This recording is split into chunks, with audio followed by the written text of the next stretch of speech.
सौती कहते हैं, उपबर्हण गंधर्व अपनी पत्नी मालावती के साथ तथा अन्य पत्नियों के साथ भी निर्जन वन में आनंद पूर्वक विहार करने लगे।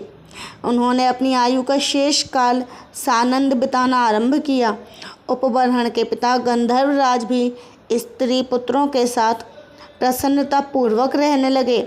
उन्होंने नाना प्रकार के श्रेष्ठ कर्म तथा बड़े बड़े पुण्य कर्म किए। वे कुबेर भवन के समान वैभवशाली गृह में राजा होकर राज सुख का उपभोग करने लगे।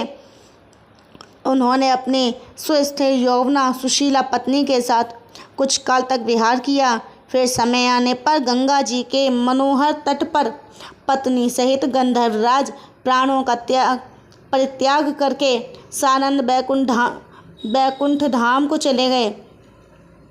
वे शैव थे, इसीलिए उन पर शिवजी की कृपा हुई तथा उनके पुत्र ने श्री विष्णु की सेवा की थी, इसीलिए भगवान विष्णु की भी उन पर कृपा दृष्टि हुई। इससे वे बैकुंठ में श्री विष्णु के श्याम चतुर्भुज रूपधारी पार्षद हुए।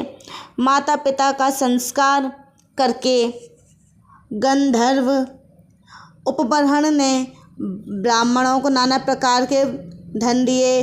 शौनक जी फिर अंतकाल आने पर ब्रह्मा जी के शाप से प्राणों का परित्याग करके उस विद्वान गंधर्व ने ब्राह्मण के वीर्य और शूद्र के गर्भ से जन्म ग्रहण किया। सती मालावती ने मन में उत्तम संकल्प ले भारत भूमि के पुष्कर तीर्थ में अग्निकुंड के भीतर अपने प्राणों का परित्याग कर दिया। वह साध्वी मनुवंशी राजा संजय की पत्नी से उत्पन्न हुई। उसे पूर्व जन्म की बातों का स्मरण रहता था। उस सुंदरी के मन में यही संकल्प था कि उपबर्हण गंधर्व मेरे पति हों। शौनक जी, सूतनंदन उपबर्हण गंधर्व ब्राह्मण के वीर और शूद्र पत्नी के गर्भ से किस प्रकार उत्पन्न हुए, यह आप बताने की कृपा करें। शौनक जी के यूँ पूछने पर सूत जी ने गोपराज द्रुमिल की पत्नी कलावती ने मुनिवर कश्यप के स्खलित शुक्र को ग्रहण कर लिया था। इससे उसको पुत्र की प्राप्ति हुई थी।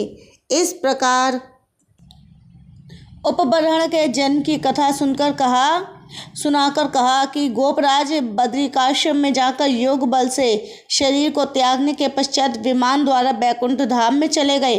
तत्पश्चात शोक विह्वला कलावती को अपनी माता कहकर एक दयालु ब्राह्मण अपने घर ले आए। साध्वी कलावती ने ब्राह्मण के ही घर में रहकर एक श्रेष्ठ पुत्र को जन्म दिया, जिसकी अंग कांति तपाए हुए स्वर्ण के समान दमक रही थी। वह ब्रह्म तेज से जाज्वल्यमान हो रहा था। उस घर में रहने वाली सभी स्त्रियों ने उस सुंदर बालक को देखा। वह अपने ब्रह्म तेज से ग्रीष्म ऋतु के मध्याह्नकालिक प्रचंड सूर्य की प्रभा को पराजित कर रहा था। उसका रूप कामदेव से भी अधिक सुंदर तथा मुख चंद्रमा से भी अधिक मनोहर था। उसके मुख की शोभा से शरद पूर्णिमा का चंद्र लज्जित हो रहा था। उसके नेत्र शरद ऋतु के प्रफुल्ल कमलों की शोभा को छीने लेते थे। ललित हाथ पैर सुंदर कपोल और मनोहर आकृति थी। पद्म और चक्र से चिन्हित उसके चरणारविंद अनुपम परम उज्ज्वल प्रतीत होते थे। उसके दोनों हाथों की भी कहीं तुलना नहीं थी। वह स्तन पीने के लिए रो रहा था। स्त्रियां उस बालक को देखकर बड़ी ही प्रसन्नता के साथ अपने आश्रम की ओर गईं। पुत्र और स्त्री सहित ब्राह्मण भी बड़े प्रसन्न हुए और नृत्य करने लगे। वह बालक शुक्ल पक्ष के चंद्रमा की भांति दिनों दिन बढ़ने लगा। ब्राह्मण पुत्र सहित कलावती का पुत्री की भांति पालन करने लगा। सौती कहते हैं, शौनक जी, समय के अनुसार क्रमशः बढ़ता हुआ वह बालक 5 वर्ष का हो गया। उसे पूर्व जन्म की बातों का स्मरण था। वह सदा ज्ञान से संपन्न रहता था। उसे पूर्व जन्म में जपे हुए मंत्र का सदा स्मरण बना रहा। अतः वह निरंतर श्री कृष्ण के नाम और यश और गुण आदि का गान किया करता था। क्षण भर में रोने लगता और दूसरे ही क्षण नृत्य करते हुए उसका सारा शरीर रोमांचित हो उठता था। वह बालक जहाँ जहाँ श्री कृष्ण से संबंध रखने वाली गाथा तथा तत् संबंधी पुराण सुनता वहीं ठहरता था। उसके सारे अंग धूल से धूसरित रहते थे। वह धूल में भगवान की प्रतिमा बनाकर धूल से ही श्री हरि का पूजन करता और धूल का ही अभीष्ट नैवेद्य अर्पित करता था। मुने, यदि माता सवेरे कलेवे के लिए बेटे को बुलाती तो वह माता को यही उत्तर देता था कि मैं श्री हरि का पूजन कर रहा हूँ। शौनक जी ने पूछा, सूत नंदन, इस बालक का इस नए जन्म में क्या नाम हुआ? संज्ञा और व्युत्पत्ति के साथ आप उसे बताने की कृपा करें। स्वती कहते हैं, शौनक जी, अनावृष्टि के अंत में वह बालक उत्पन्न हुआ था, अतः जन्म काल में जगत को नार जल प्रदान किया, इसी से उसका नाम नारद हुआ। पूर्व जन्म की बातों का स्मरण रखने वाला वह महाज्ञानी बालक दूसरे बालकों को नार अर्थात ज्ञान देता था, इसीलिए भी नारद नाम से विख्यात हुआ। मुने, वह मुनीन्द्र नारद से ही उत्पन्न हुआ था, इस कारण भी उसका नाम नारद रखा गया। शौनक जी ने पूछा, शिशु का जो नारद नाम रखा गया था वह तो व्युत्पत्ति के अनुसार उचित जान पड़ा, परंतु उसके उत्पादक मुनीन्द्र का मंगलमय नाम नारद किस प्रकार हुआ? सौती ने कहा, शौनक जी, धर्मपुत्र मुनिवर नर ने पुत्रहीन ब्राह्मण कश्यप को पुत्र प्रदान किया, अतः नर प्रदत्त होने के कारण उसका नाम नारद हुआ। शौनक बोले, सूत नंदन, अब मैंने शिशु के भी नारद नाम की व्युत्पत्ति सुन ली। अब यह बताइए कि शूद्र योनि में तथा ब्रह्मपुत्र अवस्था में उनका नाम नारद कैसे संभव हुआ? स्वती ने कहा, कल्पांतर में ब्रह्मा जी के कंठ से बहुसंख्यक नर उत्पन्न हुए थे। उनके कंठ ने नर का दान किया था, इसीलिए वह नरद कहलाया। उस नरद अर्थात कंठ से बालक की उत्पत्ति हुई, इसीलिए ब्रह्मा जी ने उसका मंगलमय नाम नारद रखा। अब आप सावधान होकर उस शिशु का वृत्तांत सुनिए। बालक के नारद नाम की उपलब्धि में क्या रहस्य है? इस बात की जानकारी होने से कौन सा विशिष्ट प्रयोजन सिद्ध होता है?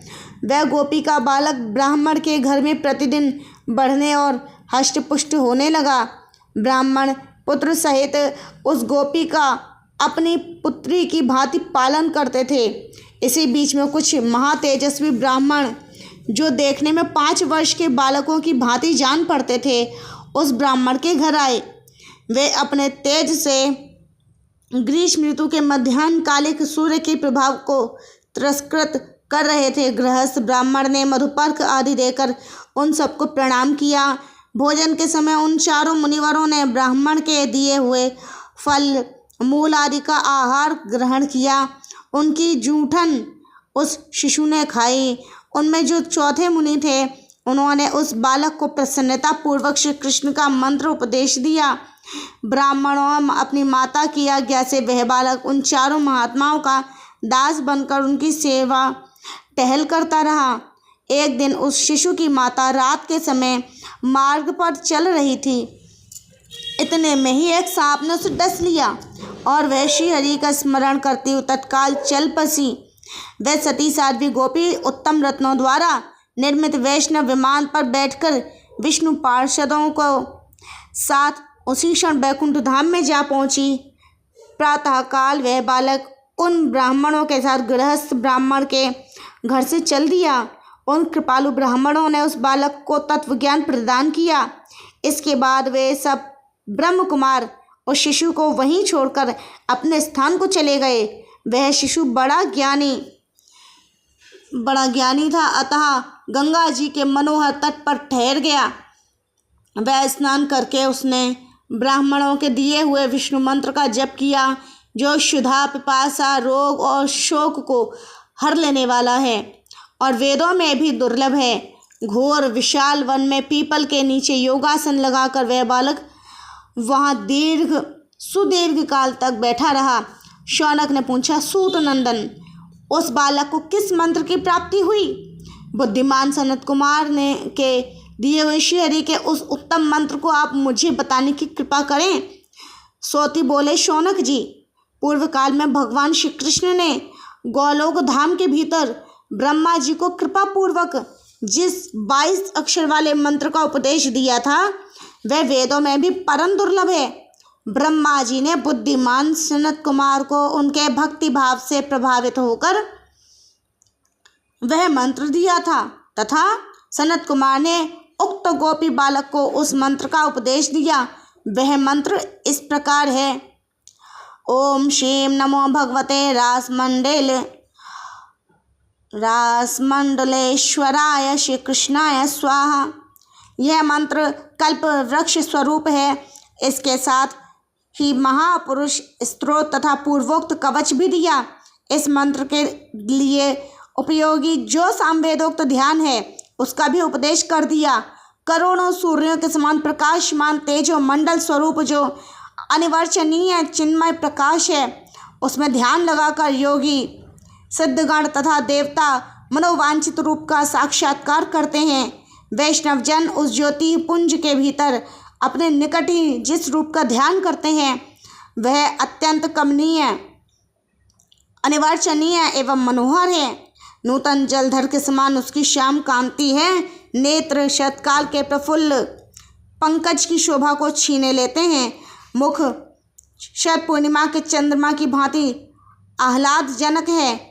अधर कटे हुए बिंब फल से भी अधिक अरुण है। मोतियों की पंक्ति को तिरस्कृत करने वाली दंतावली के कारण वे बड़े मनोहर जान पड़ते हैं। उनके मुख पर मुस्कुराहट खेलती है। उनके हाथ में मुरली शोभा पाती है। श्रीअंगों में करोड़ों कामदेवों का लावण्य संचित है। वे लीला के मनोहर धाम हैं। लाखों चंद्रमाओं की प्रभा उनके शिव विग्रह की सेवा करती है। उनका प्रत्येक अंग परिपुष्ट तथा श्री संपन्न है। वे त्रिभंगी छवि से शोभित होते हैं। उनके 2 बाहें हैं। शरीर पर पीतांबर शोभा पाता है। रत्नों के बने हुए बाजूबंद और कंगन तथा रत्न निर्मित नुपुर उनके विभिन्न अंगों की शोभा बढ़ाते हैं। दोनों कपोलों पर रत्नमय कुंडल झिलमिलाते हैं रहते हैं। मस्तक पर मोर पंख का मुकुट शोभा पाता है। रत्नमय माला कंठ देश को विभूषित करती हैं। मालती की वनमाला से घुटनों तक का भाग सुशोभित है। उनके सारे अंग चंदन से चर्चित हैं तथा वे भक्तों पर अनुग्रह करने वाले हैं। श्रेष्ठ कौस्तुभ मणि की प्रभा से उनका वक्ष स्थल उद्भासित होता है। स्वस्थ यौवन से युक्त तथा सदा सब ओर घेर कर खड़ी हुई भूषण भूषित गोपिकाएं सदा बाकी चितवन से उनकी ओर देखा करती हैं। वे श्री राधा के वक्ष स्थल में विराजमान हैं। ब्रह्मा विष्णु तथा शिव आदि देवता नित्य निरंतर उनकी पूजा वंदना स्तुति करते हैं। उनकी अवस्था किशोर है। वे श्री राधा के प्राणनाथ शांत स्वरूप एवं परात्पर हैं।